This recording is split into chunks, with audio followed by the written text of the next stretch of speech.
কিছুক্ষণ আগে তিশা আর ফারুকের সামথিং লাইক অ্যান অটোবায়োগ্রাফি দেখলাম। দেখা যাচ্ছে আমার টিভিতে, মাত্র শেষ করলাম। পুরো মুভিটা আমার কাছে অনেক ভালো লেগেছে। লাস্টের একটা সিন যেটা আমি খুব বেশি ইমোশনাল হয়ে গেছি, কারণ আমার সাথে রিলেটেড ছিল। একটা সিনটা এভাবে ছিল, তিশার বাচ্চাটা ডেলিভারি হওয়ার পর নার্স যখন বাচ্চাটাকে ক্লিন করতে নিয়ে যায়, তখন নার্সটা ক্লিন করতে করতে বলে বাচ্চাটা এত কালো হলো কেন, সেলিব্রিটিদের বাচ্চারা হবে অনেক ফর্সা। বাচ্চা হওয়ার পর তিশার চোখে যে খুশির কান্নাটা ছিল সেটা অল অফ সাডেন সেকেন্ডের মধ্যেই মন খারাপের কান্না হয়ে গেল। তারপর ওরা বাচ্চা নিয়ে যখন বাসায় ফিরছিল, সারার বলছিল যে আমাদের লাইফ নিয়ে একটা মুভি আসলে করা উচিত, সামথিং লাইক অ্যান অটোবায়োগ্রাফি।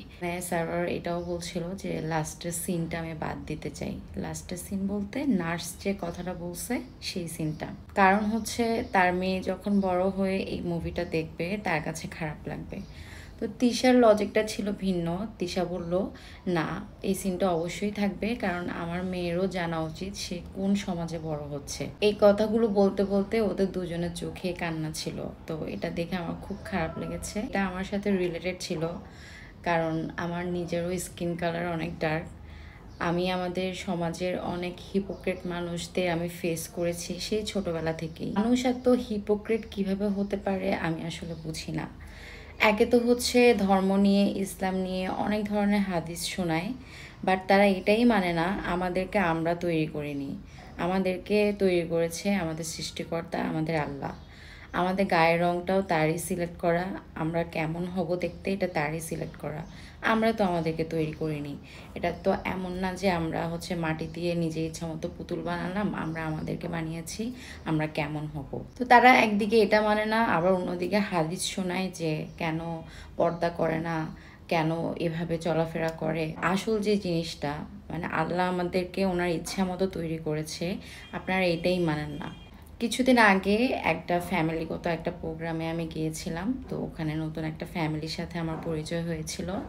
তাদের সাথে আমার পরিচয় হয়েছে জাস্ট কয়েকটা মিনিট হবে। তারা হচ্ছে আমাদের ফ্যামিলির সবাইকে দেখার পর তাদের একটা ওপিনিয়ন ছিল, সেটা হচ্ছে আপনাকে দেখলে তো মনে হয় আপনার ফ্যামিলি আপনাকে বাইরে থেকে এনেছে, মানে হচ্ছে আমাকে অ্যাডপ্ট করেছে। আমি বুঝতে পারছি উনি আসলে কি নিয়ে কথাটা বলছে। সেটা হচ্ছে আমার স্কিন কালার, কারণ আমার ফ্যামিলিতে আমার ভাই বোন আমার মা সবাই হচ্ছে ফর্সা, শুধুমাত্র আমি কালো। আমার বাবাও এতটা কালো ছিল না, আমার বাবা শ্যামলা ছিল।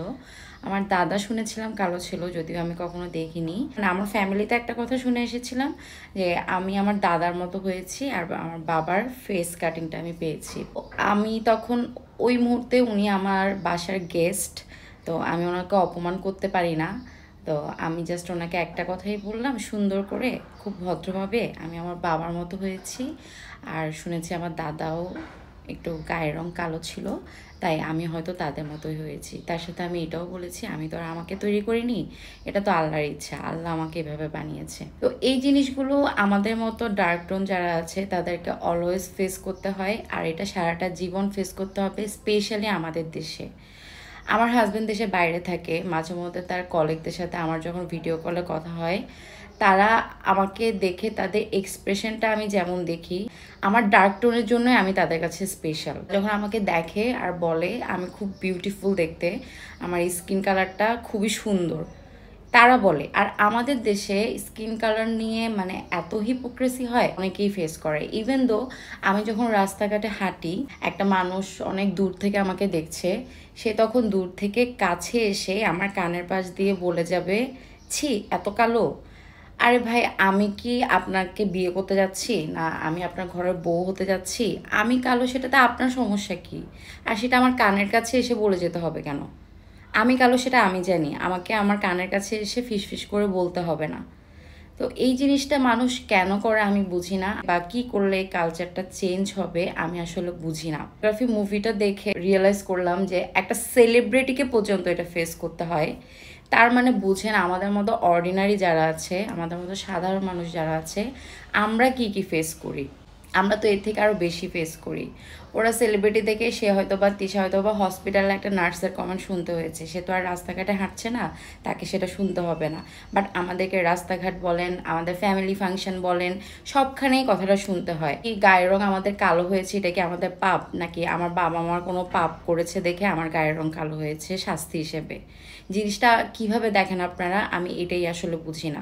এখন আবার অনেকে বলবে যে আমি বলছি আমার স্কিন কালার ডার্ক, বাট আমাকে তো ক্যামেরাতে ডার্ক লাগে না, আমার ফটো ফেস ভালো, আর আমি জানি না আমার স্কিন কালার কেন ডার্ক আসে না ফোনে। এখানে আমার কোনো দোষ নেই, এখানে মোবাইল কোম্পানিদের সাথে আপনাদের কথা বলতে হবে যদি আপনাদের এতই টেনশন হয়ে থাকে।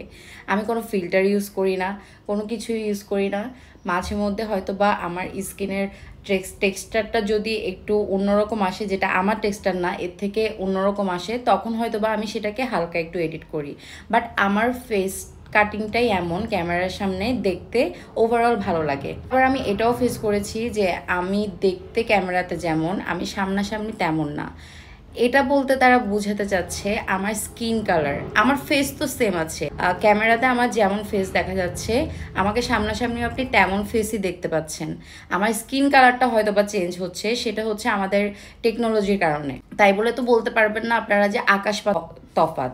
আমি ম্যাক্সিমাম টাইমেই মানে মেকআপ ছাড়াই আমি ক্যামেরার সামনে আসি। এই যে আমি কথা বলছি এটাও হচ্ছে মেকআপ ছাড়াই, আমি একদম রতে আছি। তো আপনার কাছে যদি এটা মনে হয় ভাই এটা হচ্ছে আপনার চোখের দৃষ্টিটাই এমন, এটা নিয়ে আমার আসলে কিছুই বলার নাই। আর আমি জানি না আমি আপনাদেরকে কিভাবে এক্সপ্লেন করব, আর অ্যাকচুয়ালি আমার এক্সপ্লেন করার কোনো দরকারই নেই, আমি আর চাই না কোনো এক্সপ্লেন করতে। আমার গায়ের রং নিয়ে আমি আমার সমাজে তো অনেকের কাছে ফেস করতেই হয়েছে, আমার ফ্যামিলিতেও করতে হয়েছে। এমন না যে আমার ফ্যামিলি বুঝে, আমার ফ্যামিলিরও এমন একটা পার্সন আছে, একটা সময় আমার খুবই ক্লোজ ছিল, বাট সে পর্যন্ত আমার স্কিন কালার নিয়ে আমাকে মজা নিয়েছে। আর হচ্ছে নেচার রিভেঞ্জ বলে একটা কথা আছে, আমার স্কিন কালার নিয়ে আমি ছোটোবেলা থেকে যার কাছ থেকে টন্ট শুনে এসেছি, তার মেয়েটাও কিন্তু ডার্ক টোনেরই হয়েছে। তো আমার তার কাছে প্রশ্ন যে তার কাছে এখন কেমন লাগে, সে নিশ্চয়ই আমার ফিলিংসটা বুঝতে পারবে, হাই হোপ সো। আমি সবার কাছে একটা রিকোয়েস্ট করব, প্লিজ কারো স্কিন কালার নিয়ে তাকে কখনোই ব্যাড কমেন্ট করবেন না। একটা জিনিস সবসময় মাথায় রাখবেন, আমাদেরকে আল্লাহ তৈরি করেছে, আমরা আমাদেরকে তৈরি করিনি। তো এটার জন্য আপনি একটা মানুষ কালো দেখে তাকে যা তা শোনাতে পারেন না। তার একটা মন বলে একটা কথা আছে, তার মন থেকে যখন একটা বদদোয়া আপনার গায়ে লাগবে, সেটা আপনি কিভাবে ফেস করবেন? পারবেন না কখনো। এর চেয়ে বরং আপনি মানুষের জন্য দোয়া করেন, আর আপনার করা দোয়াটাই কিন্তু ফেরেশতা সবার আগে আপনার জন্যই কবুল করবে, তারপর ওই মানুষটার জন্য করবে। এটাও নিশ্চয়ই আপনারা জানেন যারা খুব ইসলাম হাদিস কালাম নিয়ে অনেক বড় বড় কথা বলেন। আমি হয়তো বা ইসলাম নিয়ে এত বড় বড় কথা বলি না, বাট আমার ছোট নলেজের মধ্যে আমি যতটুকু জানি আমি ঠিক ততটুকুই বলি, আর যেটাতে লজিক আছে আমি ঠিক ততটুকুই বলি। আল্লাহ আপনাদেরকে হেদায়েত দান করুক, সবাই ভালো থাকবেন, আল্লাহ হাফেজ।